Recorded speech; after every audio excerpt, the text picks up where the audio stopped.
Welcome to my channel, KC. That's me, Carrie Chug, the Sledge Storyteller. And I'm here to talk about the wonderful world of storytelling and to open up discussion about how we can tell the best stories we possibly can.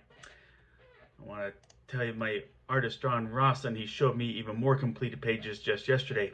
So we are seeing progress with Sledge number 2. Anyway, last week we covered the grim and gritty superhero aspect of what I will generalize as this current comic age, and it's kind of miniseries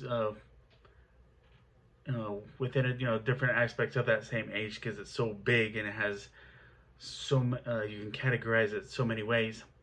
But today we'll continue with superheroes as part of what we will call this aspect of it, the Iron Age.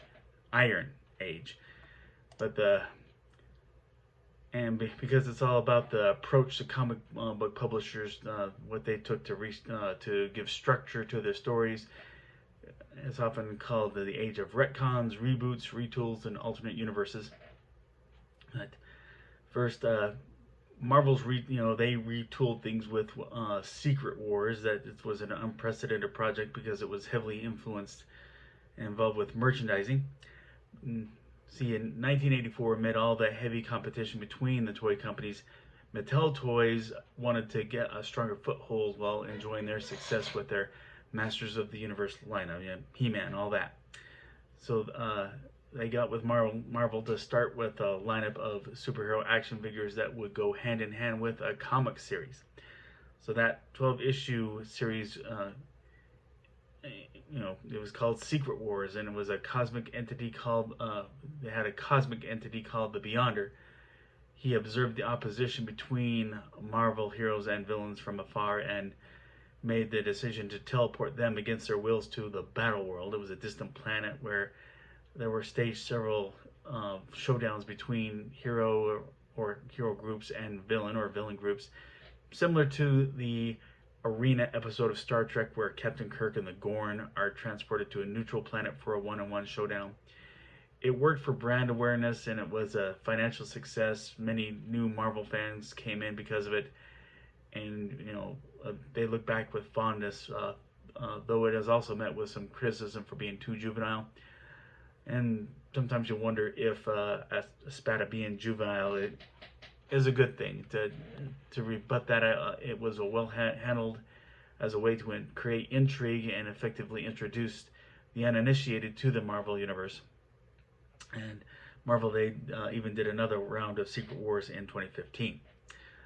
Also in 1984, and somewhat similar, and DC Comics, knowing that they could reach more kids via television, they teamed with Kenner Toys, who at the tail end of their success with selling Star Wars toys, they put together a lineup of action figures under the Superpowers Collection banner.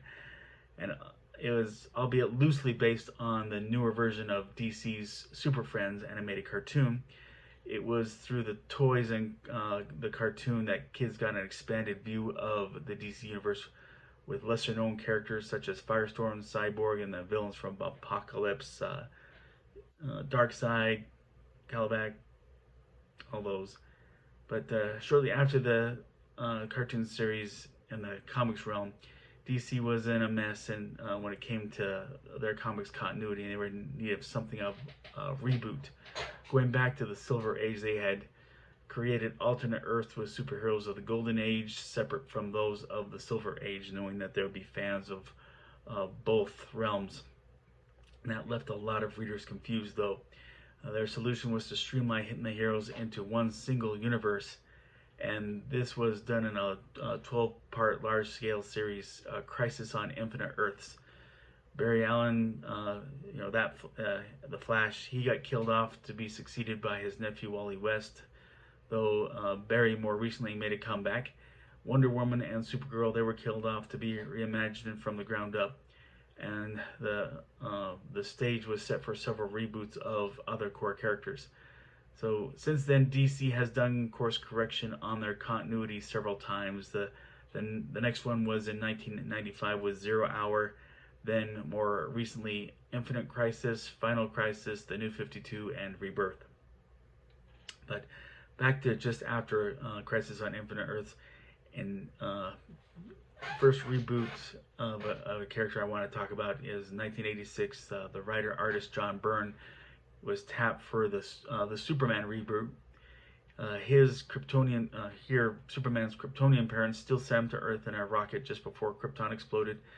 Same familiar powers, whereas in the Golden Age, his adoptive parents had died by the time he became Superman. Byrne made the decision to keep him alive for that time and have Superman interact with Jonathan and Martha Kent.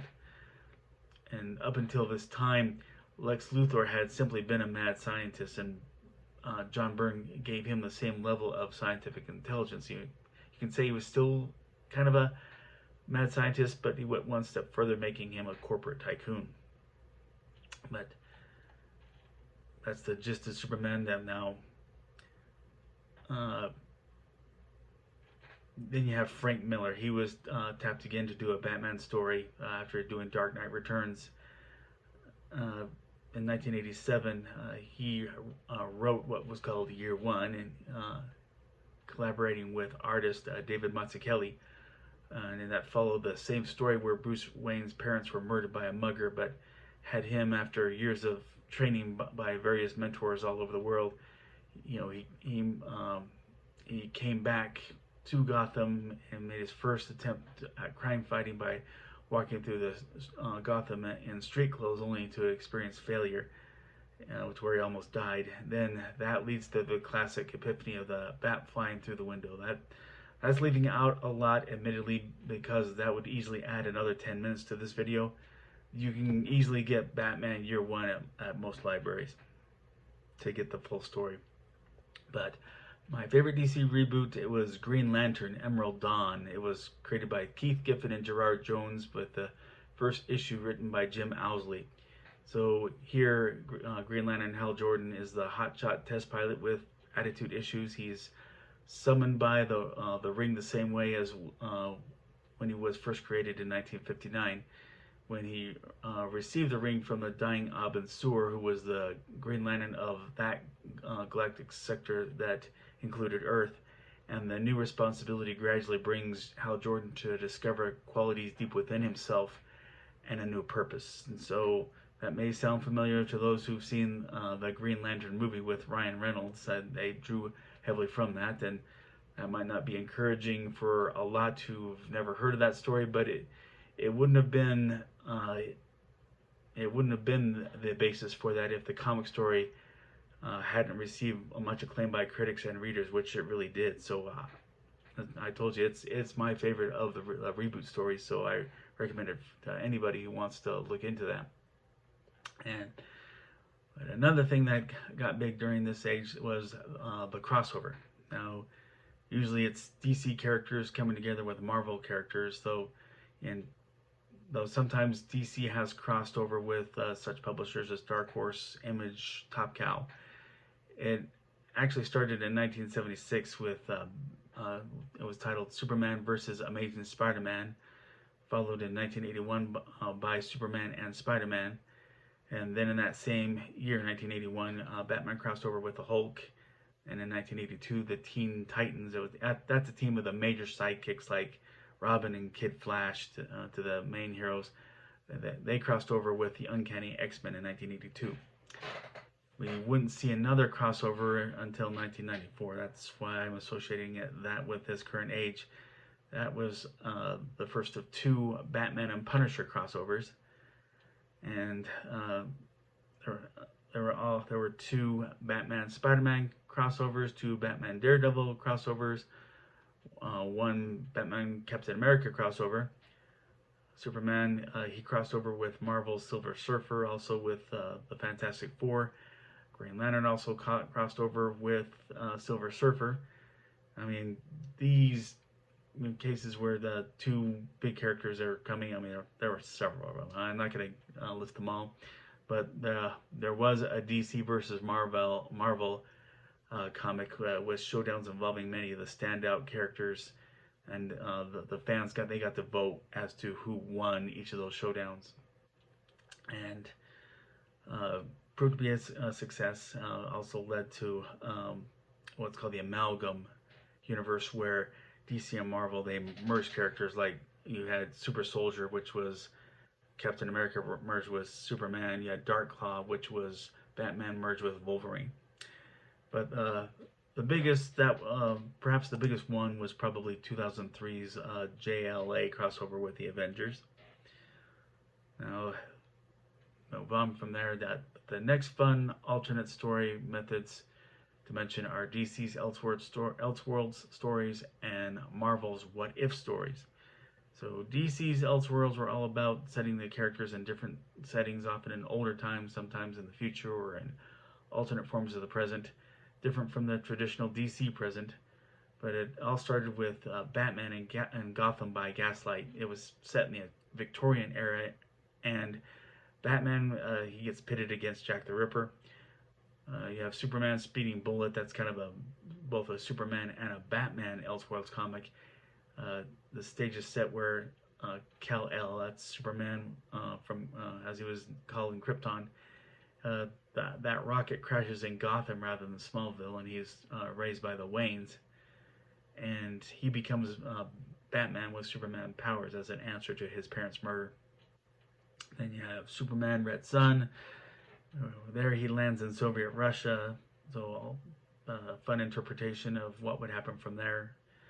But then there are examples of merging DC heroes with classical stories like Castle of the Bat that merges Batman with Frankenstein, and Batman Mask that merges him with the Phantom of the Opera.